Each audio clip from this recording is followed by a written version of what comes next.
2020-ci ilin noyabr-oktyabr aylarında şirkət gəldi.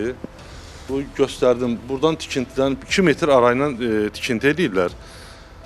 Taxtalar düşür, dəmirlər düşür. Hamısını da saxlamışam. Məndə var da, yəni çəkə də bilərsə onları. Səs-küy çox dəyişir. Həftədə bir dəfə beton tökülür. Beton maşınları pəncərəmin 1 metr arayla. Dayandırılsın, təhlükəsizlik qaydalarına əməl olunsun. İstədiyimiz odur. Bunlar tikməlidir.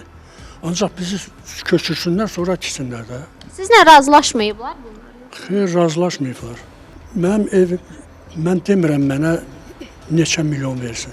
Evimin qiymətini baxsın, hesab eləsin, versin pulumu. Cəmi bir 20 nəfər qalıbdır. Bunları da razı salsın, geçsin. Məsələ ilə bağlı Pilotun 6 MMC-dən Xəzər xəbərə bildirildi ki, ərazidə yaşayan sakinlərin bəziləri evlərinin faktiki ölçüləri ilə razılaşmırlar və şirkətin düzgün ölçü aparmadığını bildirirlər.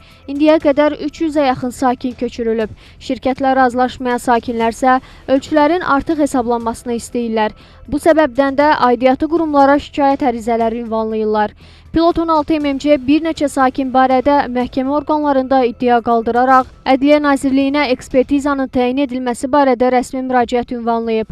Buna səbəbsə sakinlərin bazar qiymətindən daha yüksək məbləğ tələb etmələridir.